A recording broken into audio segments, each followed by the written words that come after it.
வணக்கம் மக்களே, இன்றைக்கி நம்ம எங்கே வந்திருக்கோம் அப்படின்னு பார்த்தீங்கன்னா, குன்றத்தூர் முருகர் கோயிலுக்கு தான் வந்திருக்கோம். என்னடா ஸ்பெஷல் இந்த நேரத்துக்கு இவங்க இங்கே வந்திருக்காங்களே அப்படின்னு பார்த்தீங்கன்னா, இன்றைக்கி என்னுடைய பிறந்த நாள். எனக்கு இன்றைக்கி பர்த்டே.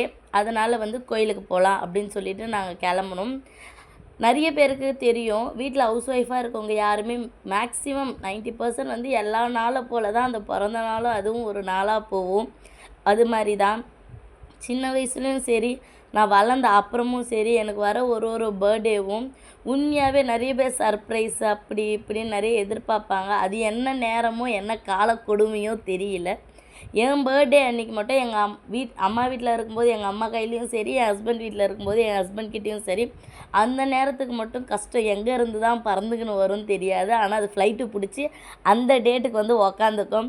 இது எல்லா வருஷமும் நான் ஃபேஸ் பண்ணுறதுனால பெருசாக என்னோடய பர்த்டே அன்றைக்கி நான் எக்ஸ்பெக்டேஷனும் பண்ண மாட்டேன், பெருசாக கொண்டாடவும் மாட்டேன். இந்த வருஷமாவது பரவாயில்ல காய்ஸ், நான் கோயிலுக்கு வந்திருக்கேன். கோயிலில் என் பேபி, நான், என் ஹஸ்பண்டோட கோயிலில் ஒரு தரிசனத்துக்காக வந்திருக்கேன். என் பையன் என் வயிற்றில் இருக்கும்போது அன்றைய நாள் நான் குளிக்க கூட இல்லை. அது மாதிரி கூட என்னோடய பர்த்டேலாம் போயிருக்கு. அதெல்லாம் கம்பேர் பண்ணும்போது இந்த வருஷம் பரவாயில்ல, என்னோடய பர்த்டே நல்லபடியாக தான் போயிருக்கு. என் தம்பி டி நகர் கூட்டிகிட்டு போய் எனக்கு ட்ரெஸ் எடுத்துக்கோ அப்படின்னு சொன்னால் நான் ஒரு நல்ல சாரியாகவே எடுத்திருக்கேன். அதை அடுத்த வீடியோவில் கூடிய சீக்கிரம் நான் போடுறேன். எனக்குன்னு அந்த சாரீ எடுத்தேன். பட் அந்த சாரியை ஸ்டிச் பண்ணுறது கூட எனக்கு டைம் கிடையாது. பிறந்த நாள் தானே, அவ்வளோதான்.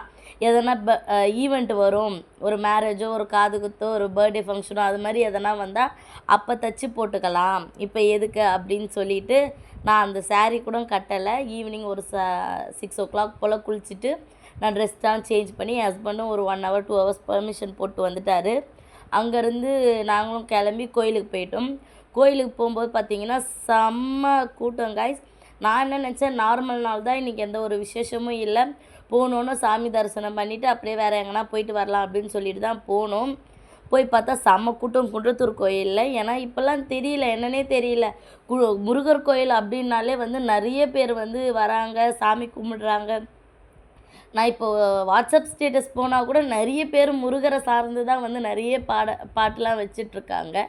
அது மாதிரி தான் இருந்தது. நானும் போயிட்டு அங்கே சாமி தரிசனத்துக்காக வெயிட் பண்ணேன். என் பையன் ஒரே அமக்கலம், இங்கே ஓடுறது அங்கே ஓடுறது. அந்த கோயிலில் ஃபுல்லாக நடக்கிறதுக்கு ஃபுல்லாகவே பேரிகார்ட் போட்டிருக்காங்க. அதில் என் பையன் பூந்து போயிடுறாங்க கைஸ். நான் 70 கிலோ வெயிட்டை வச்சுட்டு அது உள்ளே போக முடியுமா? முடிய மாட்டேன்னு, அவனை பிடிக்க முடியல, அவனை துரத்துறதா இருக்குது, என்ன பண்ணுறது? அது அப்படி இப்படின்னு சமாளித்து கோயிலுக்குள்ளே போயிட்டோம். கோயில் பார்த்திங்கன்னா ஃபஸ்ட்லாம் நான் போகும்போது ரொம்ப சிம்பிளாக தான் இருக்கும். இப்போ பார்த்திங்கன்னா வெளியே அவுட்டர் சைட் கிட்டத்தட்ட ஒரு 2 weeks முன்னாடி தான் போயிட்டு வந்தேன். அதுக்கும் இப்போ போகிறதுக்கும் நிறைய வித்தியாசம் இருக்குது.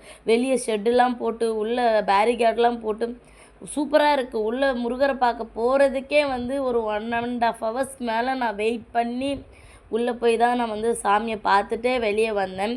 கோயில் பார்த்திங்கன்னா அதை பாருங்கள் எப்படிலாம் போகிறான். அவனை பிடிச்சி இழுத்து கூட்டிகிட்டு வரதுக்கிட்டே ஒரு வழி ஆகிடுச்சு. இந்த வீடியோ கூட என்னால் ஃபுல்லாக எடுக்க முடியல. அங்கங்கே பிட்டாக எடுத்த வீடியோஸை மெர்ஜ் பண்ணி தான் நான் வீடியோவே கன்வெர்ட் பண்ணேன். நல்ல வேலைக்கு நான் போய் சாமியை நல்லபடியாக தரிசனம் பண்ணிவிட்டு நாங்களும் அங்கேருந்து வெளியே வர்றதுக்கு கிளம்பிட்டோம். வெளியே வரும்போது அங்கே ஒரு பெரிய ஆலமரம் இருக்குங்க. அந்த ஆலமரத்தில் என்னெல்லாம் வேண்டுதல் வச்சு கட்டுறாங்களோ அதெல்லாம் நிறைவேறும்னு சொல்லியிருக்காங்க. நானும் இந்த ஆலமரத்தில் ஒரு வேண்டுதல் வச்சேன். அந்த வேண்டுதல் நிறைவேறிச்சு. அந்த வேண்டுதலோட பலன் தான் இப்போ நடந்து போயிட்டுருக்க பாருங்கள் முன்னாடி. இது மாதிரி நானும் ஒரு 2-3 கோயிலில் தொட்டி வாங்கி என் பையன் பிறக்கணும் அப்படின்னு சொல்லி நான் கட்டி விட்டுருக்கேன். இந்த கோயிலில் நான் தொட்டி வாங்கி நான் குழந்தை பிறக்கணும்னு கட்டி விட்டுருக்கேன். நான் மறவே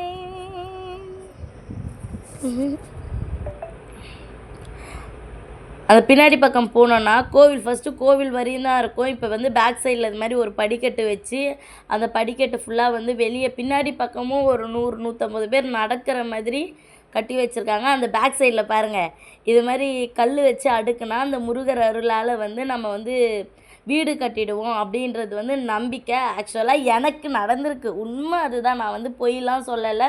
அந்த மரத்தில் நான் குழந்தைக்காக தொட்டில் கட்டினதும் உண்மை. வெளியே எங்களுக்கு சொந்த வீடு வேணும் அப்படின்னு சொல்லிட்டு கல் வச்சு வீடு கட்டினதும் உண்மை. அது எப்படி சொல்கிறது, ஒரு மூட நம்பிக்கையாக கூட நீங்கள் பார்க்கலாம். ஆனால் என்னோடய நம்பிக்கை ஜாஸ்திங்க. அதனால் நான் ஒரு வீடு கட்டிட்டு வந்தேன், எங்களுக்கு சொந்த வீடு வேணும்னு சொல்லிட்டு. அதே மாதிரி நாங்களும் வீடு கட்டி முடிச்சிட்டோம். போன வருஷம் போய் எங்கள் அம்மா சொந்த வீடு கட்டணும்னு சொல்லி மனசார வேண்டி அந்த கல் வீடு கட்டிட்டு வந்தேன். அதே மாதிரி எங்கள் அம்மா இந்த வருஷம் சொந்த வீட்டில் இருக்காங்க.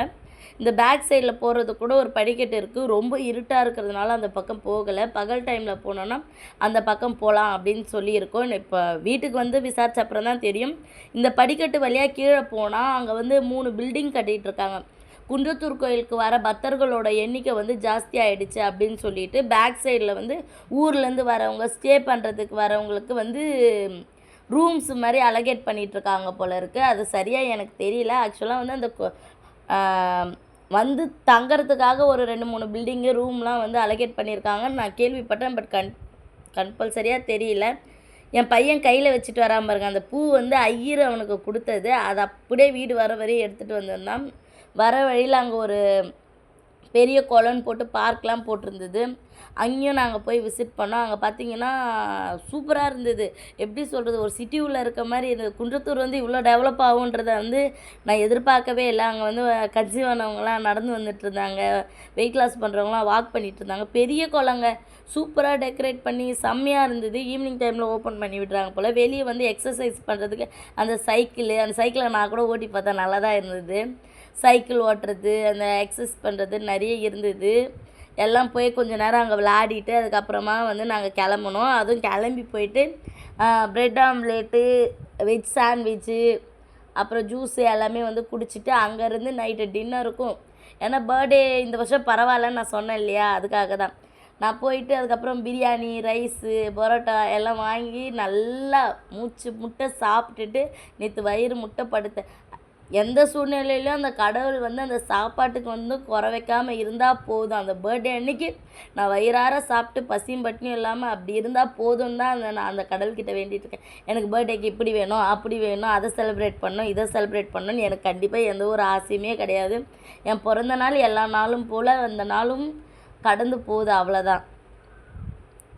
நீங்கள்லாம் என் வீடியோ பார்க்குறதுக்கு வந்து நான் ரொம்ப கொடுத்து வச்சுருக்கணும். ஆக்சுவலாக நான் வந்து யூடியூப் ஓப்பன் பண்ணியே ஒரு 4 months தான் ஆகுது. நல்ல ஒரு ரீச் தான் கிடச்சிருக்கு. 5000